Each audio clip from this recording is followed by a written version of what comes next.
I'm Amanda. And I'm Peyton. And this is Keeping It Real-ish.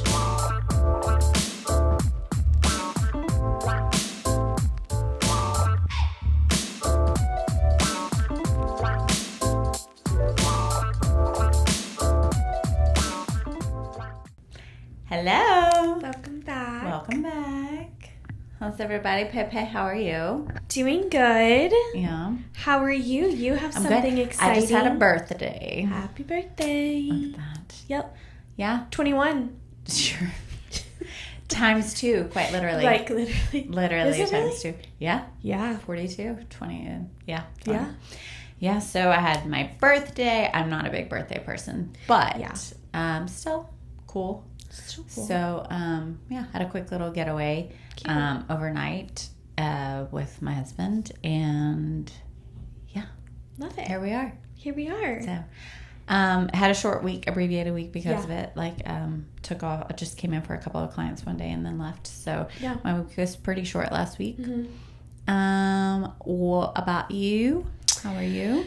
Doing good. Shorter week, obviously, because of the holiday weekend and everything.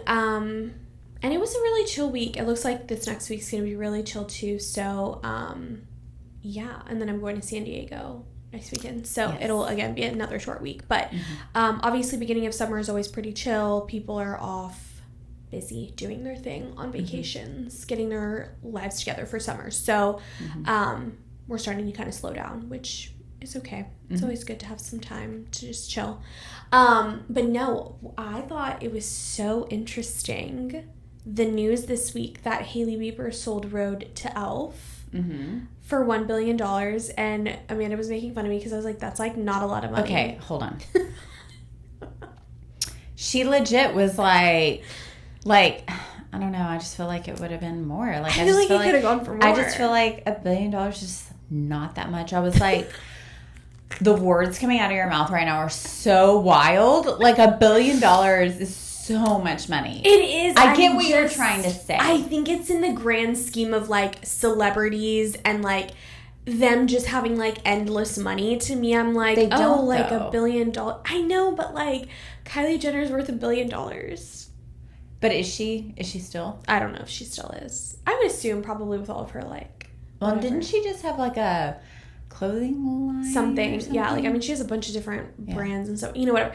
To me, I'm just like more so I'm thinking in the grand scheme of like celebrity life. To me, $1 billion is like they see $1 billion like every whatever. I saw something today, I don't know how true this is, that like $43 million, or maybe it's more than that. Some big chunk of $1 million to Taylor Swift is like the average person's spending like $36. Like that's how like, do you know what I'm saying? Like that's how, okay. My brain couldn't compute. Are you saying like the equivalent of her spending X amount of dollars is the equivalent of us spending X amount of dollars? Yes. Okay. And ours is like significantly, ours is like $43 or $36 or whatever it is. And hers is like in the millions. That's what I'm saying. I do always wonder, like, when it comes to like money and stuff like that, if like if I were to spend, like, what sum makes me like, to like spend, and it definitely like would have to be, it depends on what it is, but like it's gonna have to be like, $1,000 to $2,000 to get me to be like, oh my god, okay, but it's like, what's the equivalent of that to like rich people, to a Hailey Bieber? That's what I'm saying. So it's almost like, I guess when I was like putting it in that sense, like yes, $1 billion is a lot of money, but like to me, like, celebrities are so used to being around millions of dollars. Like, because even, like, sure, maybe their net worth is, like, a million of whatever. But then all of this stuff they own, all of the clothes they have, all of their, like, but that's part of their net worth. That's why it's all... But I think, too, it's different because you have people like that, and it's not like she's not getting on her Chase app and checking her... Like, they have money managers. They don't touch their money. Like, they don't spend money like you and I spend money. Like, they have people that do all that for them. So it's not even like a... Like, oh, like, my mortgage is coming out. Yeah. And, like, where am I going to be? Like, they don't... They don't even look at that stuff. Like, somebody manages that for them. I will say...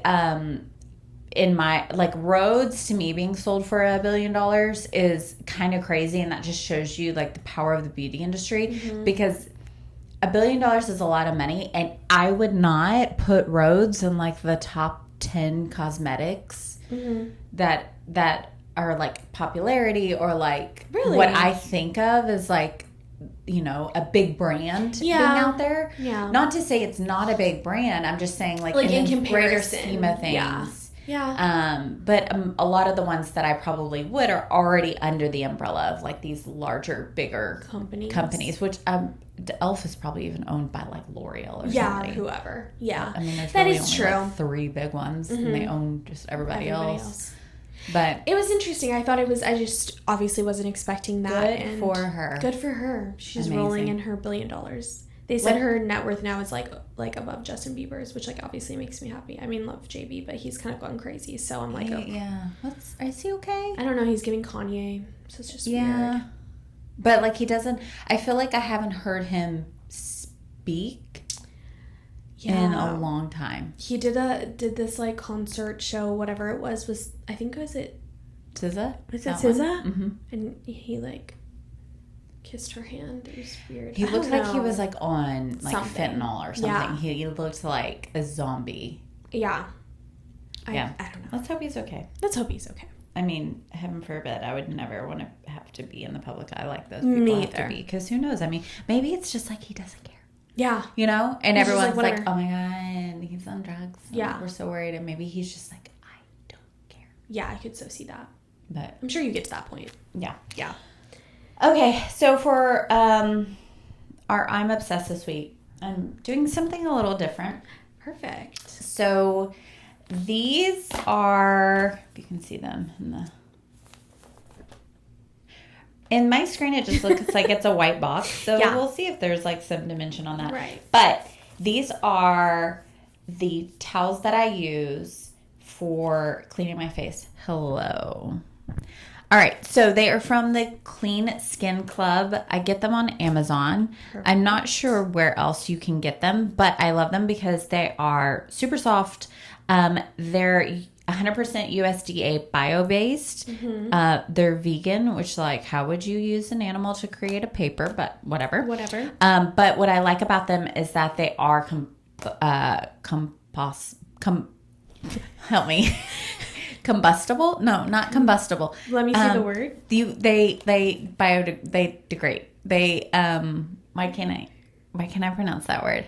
Compostable? Compostable? They basically they deteriorate. They're good for the earth. Good for the earth. Just good for the earth. They're not fine. But so I tried to be, like, on top of my skincare game. And, you know, wash my face and do all that. And I've never been a fan of using washcloths because I just think that they just, like, hold bacteria. And then if you're using them and you have to wash them every single time, and then, like, it's a lot of water and whatever. So these are amazing. They have texture on one side and then no texture on the other. So I actually, like, use the texture side to help cleanse my face. Mm-hmm. And then use the other side for, like, other more, like, soft, gentle areas where I don't want to have any texture. But I use 2 a day because I use 1 in the morning, 1 at night. Mm-hmm. And you could just wet them down and they hold their sides really well. Like I said, they have, like, the dual sides.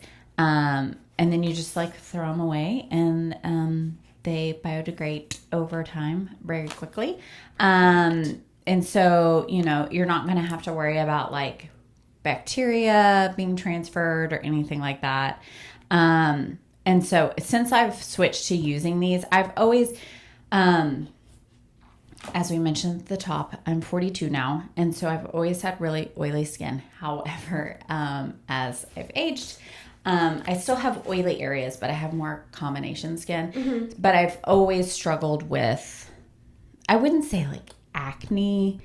I've been lucky in that sense, but I've always had issues with congestion in my skin. Mm-hmm. And it's taken a long time to figure out how to, like, keep everything where it needs to be. But since I started using these, I have way less breakouts.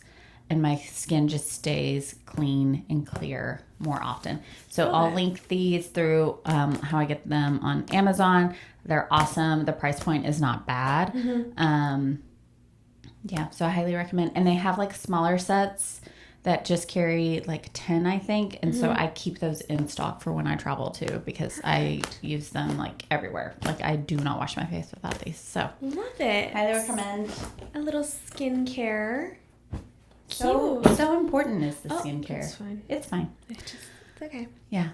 Perfect. And then it's great too, because after you're done, you know, I actually wash my face. Like I'm one of those people, like the commercials where like everyone's throwing like water in their face. Yeah. I wash my face like that. Like I actually just use those to like kind of clean everything off. And so it's a mess when I'm done. Like perfect. my vanity is my sink area.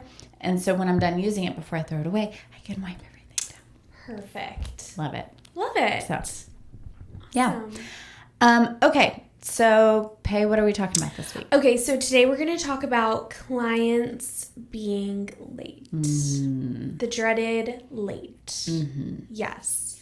So, when it comes to kind of obviously clients being late, our late policy, I would say we are very generous. Very. We obviously appreciate a call. Yeah. That would be nice.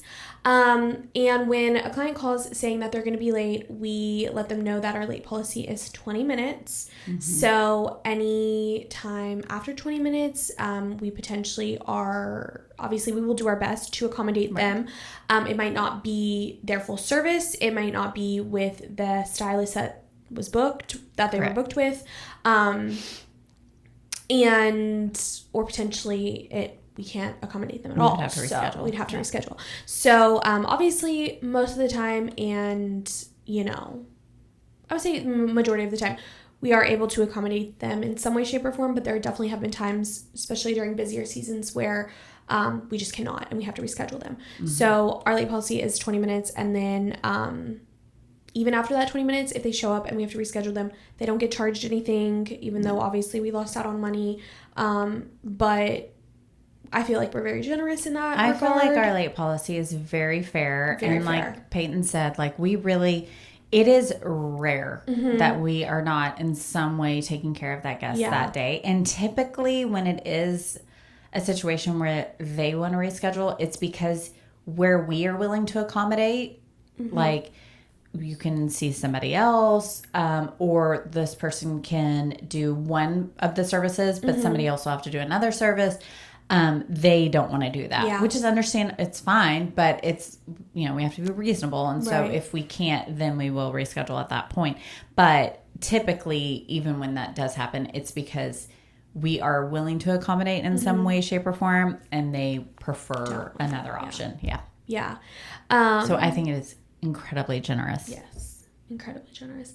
I mean, obviously we've had people call and, you know, obviously things happen. We totally understand. Absolutely. You know, we're by the medical center. People get stuck in surgeries. They get called in. Like, you know, there's so many things that we do understand. You know, traffic is huge. I mean, every big city, but Houston's crazy. Like, you just never know. You know, there's always something, you know, ran late to pick up the kids, but whatever it is. And so we try to obviously be like understanding. But obviously there is a why behind there's a why behind, you know, us having a late policy and all of this stuff.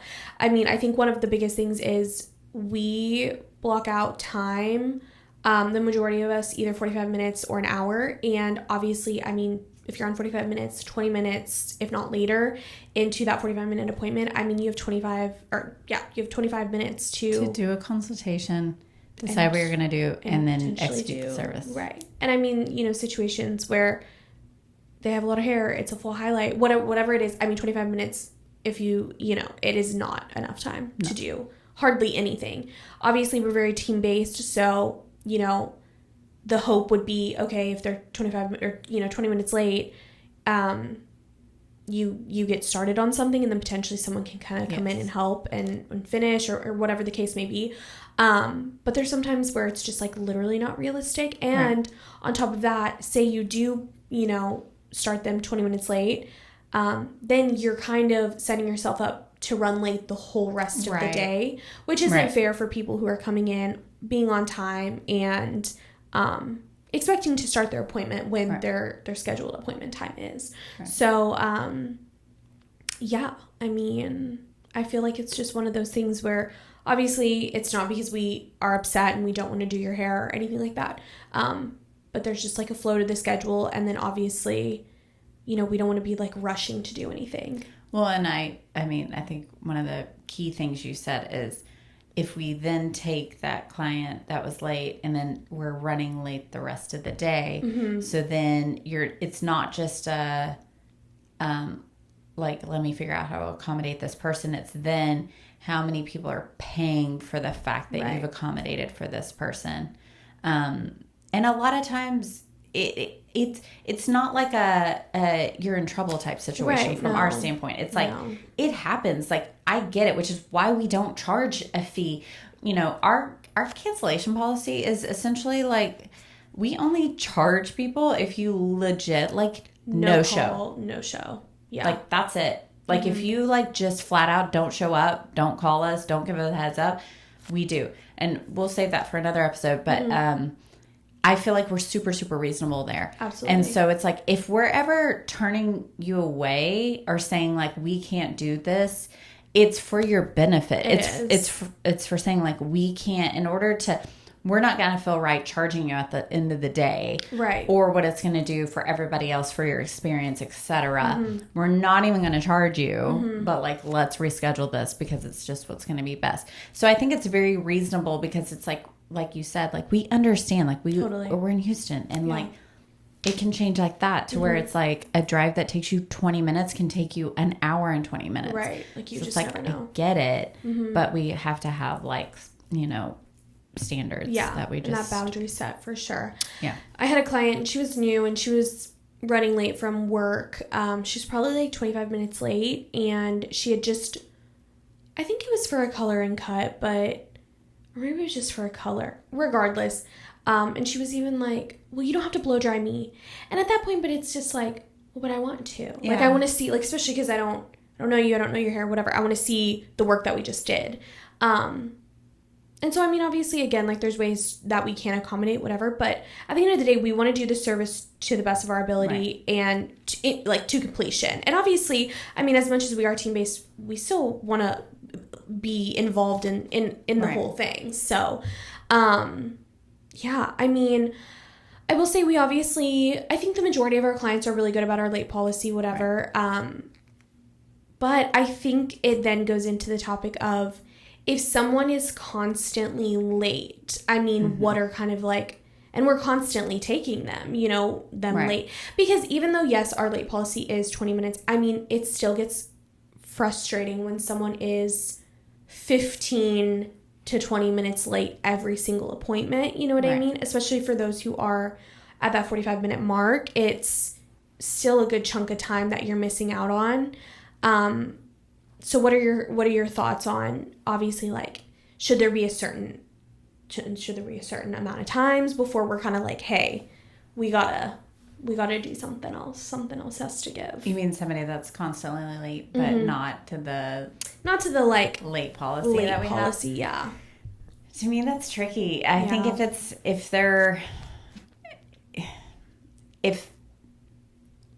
if they're inside that window, I don't really think there's anything you can do or say. I just think that, it's if it's something to where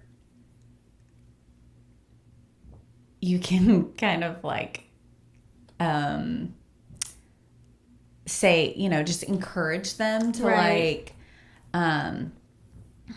I really want to make sure that we have all the time to achieve what we want to achieve, in that way. And I outside of the window that you have, I really don't think there's anything you can say unless you change that policy. Right.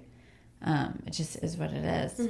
I feel like we've had situations if I had somebody like that, because we are team-based, so if I have somebody like that and it's like every single time somebody else is blow drying them because I never have time and they're always late, and they get upset with that, right, that is when I would say, well, given the case that you were habitually 15 minutes late, right, it gives me no other option. I'm not able to. I set aside a certain amount of time to take care of you, and you cut into that time. It's kind of like with massages. Mm-hmm. It's like if you book out, a 15-minute massage and you're 10 minutes late, they'll still take you, but you're getting a 40-minute massage, but you're paying for a 15-minute. Right. So it's kind of like you have to be, like, you can be reasonable with people that are willing to be reasonable. Right.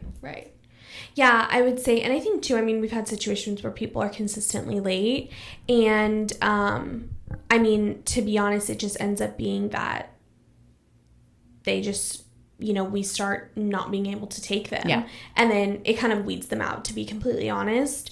And not that we wish that, but also too, it's at the end of the day, there is like a respect level of, as a stylist, it's, I don't know many places you can go and you can be 20 minutes late and they still allow you to come, or they still take you. The doctor, the dentist, nail places. There are I mean, my spray tan place, 5 minutes. They give you 5 minutes, and they're like, after that, you're considered a walk-in, so you're like, it's first come first serve at that point. And they don't charge you or anything, but they're just like, your appointment is no longer standing. Like, you are now a walk-in, so we'll get to you when we can. So I think, especially, when it comes to that, I just think it's difficult, but there's a respect level there for sure. And I think we are very reasonable with our policies. Like, our doctor's office, if I, like my kid's pediatrician, if you no-show an appointment one time, then you are charged. And then if you no-show a second time, you are not allowed to come back ever as a patient. Yeah. So our late policy, we're like super lenient. Yes. Even like if you no-show, we do charge. If you habitually no-show, then after a certain amount of time, like we have other procedures in place, but we are super, super reasonable. Right. And I think because we're so reasonable, it makes me feel like when I do have those situations, like if a guest is super late and I cannot take them, they're not willing to compromise with the options I'm giving them, and they're ultimately like upset about the situation.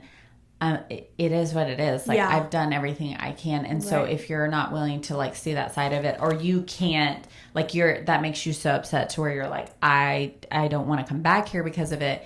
It is what it is. It is like, what I know on my side, I've been very reasonable with it. So if you feel that way, you absolutely are allowed to feel that way.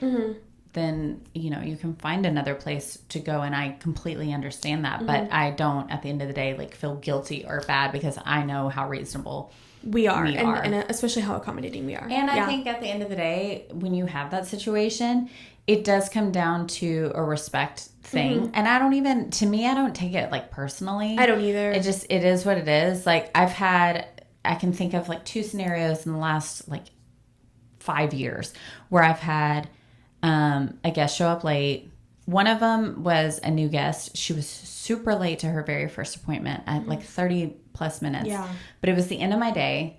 And so I stayed and took her. There were other red flags in the service, but it was what it was. She pre-booked for her next appointment. And she showed up again over half an hour late. I could not accommodate her that day. It was in the middle of my day. We gave the different options of who she could go to, reschedule. She got so upset and just was like, this obviously isn't the place for me. And you know what? It wasn't. Yeah. Because I didn't take it personal. It wasn't she doesn't respect me enough.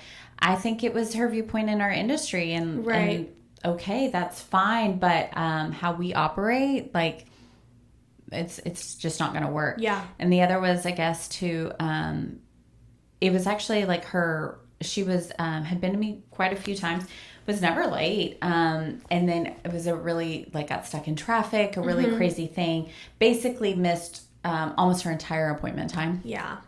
And normally in a situation, especially like that, somebody who's like never late, like, all of that, like I would do everything I could to accommodate.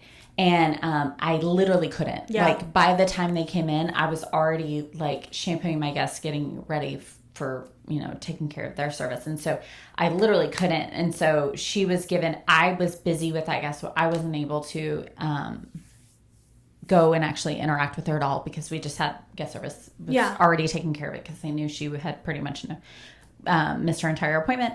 Offered her other options as far as service providers that day. She did not want to go with that. So by the time I had free time, I went and looked on my schedule for the next like 10 days. Yeah. And even scenarios where I didn't technically have something where I was like, okay, I can squeeze this in. I can come in early for this. And so I laid down like 5 different times and I had guest service call her and be like, hey, Amanda wants to let you know, like she is so sorry that she couldn't accommodate you, you know, at the time you did come in. But here are the options she wanted to say she has. And she was just like, no, it's not going to work. And like hung up. And so it's unfortunate, but a same thing. It's like, she has every right to like that she doesn't, you know, that upset her, but I feel like I was as reasonable as a person could be from my side. And so, if you choose to like go somewhere else, like I get it, but, I did what I could. Exactly. I think then like, you know, obviously people getting upset that we can't accommodate them. I think then though roles reversed where, you know, say a stylist is consistently late to them.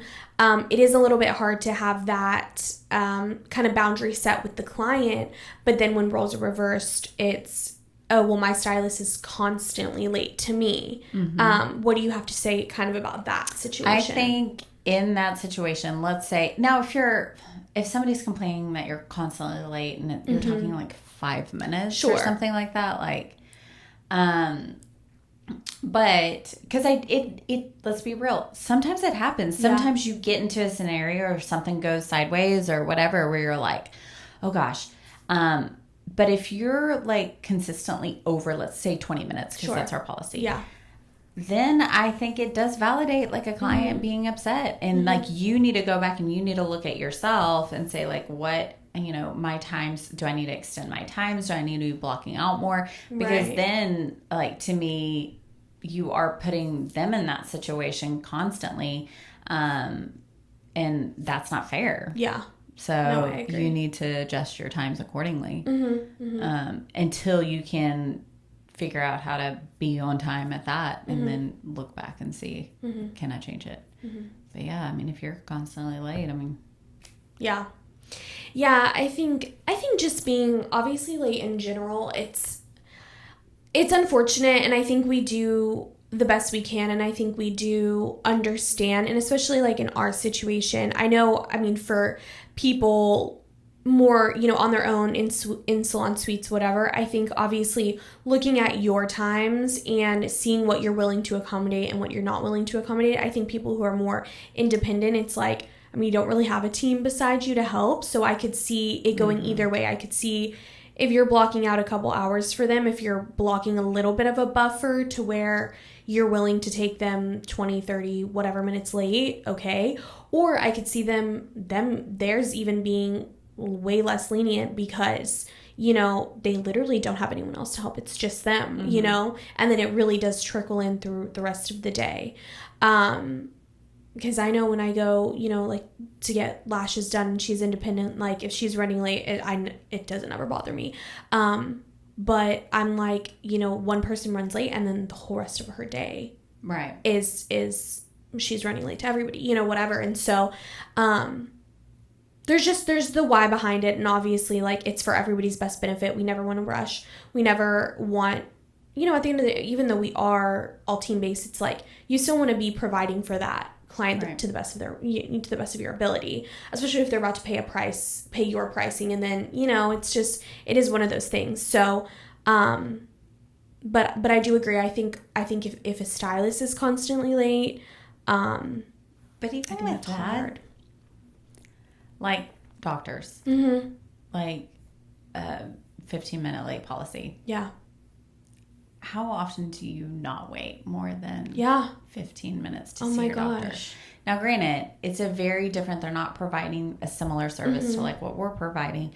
And they're booking out a lot of them every 15 minutes, some even like every 10. So they're kind of doing it accordingly of like, I have to, you know, how much are they going to run over? Like, you've got a morning time and an afternoon time. And so it's just like what you're accommodating in those, and it's going to run over, but I need to be done by X time for whatever. And so it's kind of like there has to be something as far as like, you know, just to keep the madness at bay. Right. But, yeah, I mean, it's they don't always equal the same thing, like late policy and then running late. I don't know. I agree. I mean, I feel like I go places, especially like medical places. I mean, I'm always sitting there for like 20 minutes before they get to me, and I'm like, whatever. Right. And I think it's hard too, because like same, like I'm very like reasonable, like like my gynecologist actually like is a client of mine. And then, but she's like really good about being on time, but every now and then she'll like tell me stories about like, you know, she'll have people get like super, super upset, and it's like she's like literally delivering a baby. Right. And it's like, you're like, what can I do? Yeah. Where it's like, I get that. It's like, that kind of, so I think it just depends on how you are as a person too. And I mean, at the end of the day, there's standards in so many different industries, you know. I think people are a lot more, a lot more understanding when it comes to like medical versus like what we do. And I think it goes back to like respect of the industry, which obviously is what it is. Well, and again, like I feel like we're super, super reasonable, but it's like for us, you have those standards of like, I'm unwilling to compromise past X. Exactly. And it's like, if it's going to affect, it's not always so black and white because it depends on what you're doing. Like there's so many things that factor into it. So it's hard to have kind of a standard.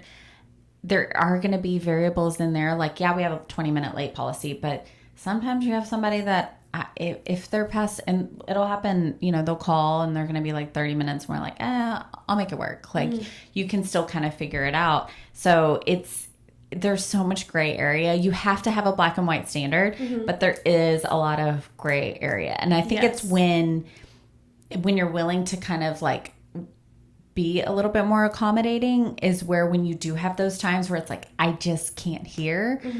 To me, you're more valid in doing that because you are accommodating. Does that make sense? Yes. Yeah. So. Yeah.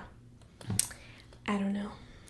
And then so I would say, like, so what are your thoughts on, you have somebody who's habitually late and firing them as a client? Like, I feel like for us, like more often than not, it's somebody we are really accommodating. So if it's somebody who, you know, after a time or two, they're just like, they don't want to come back because of how our standards are. But where are your thoughts on like, okay, this is where I have to draw the line as far as like firing a guest? To me, if it were completely up to me, I think 3 times. 3 strikes, you're out, honey. I just think it's because at the end of the day, it's like, especially when they do show up late and we cannot accommodate them, that was an empty spot that could have been filled and it wasn't, you know, and we don't charge them anything for it, you know? So I think after three times, you know, I think that is at that point. I completely get things happen, but I mean, I don't think I've ever been 20 minutes late to an appointment in my whole entire life. I really don't. I can think of maybe like 1 or 2 times where I've been like 15 minutes late.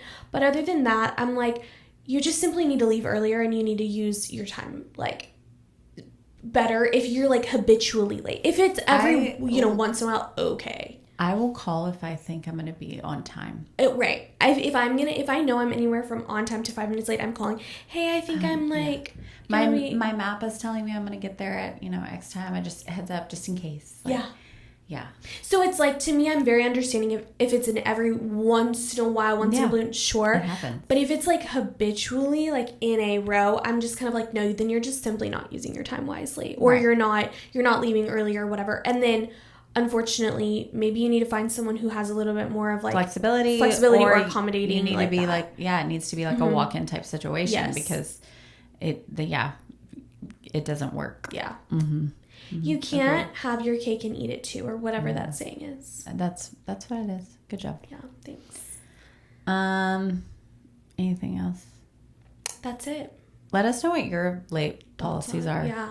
I also think too, lastly, like, to me, if you back to like you habitually run late, like if you're running late every now and then, it happens. Sure. If you're late to your first appointment of the day, that's on you. Mm-hmm. And that is where there's like no, like, so that is, I think, the only thing where it's like, if you're habitually running late, look at your times. If you run late every now and then, it happens. That's just the world. Right.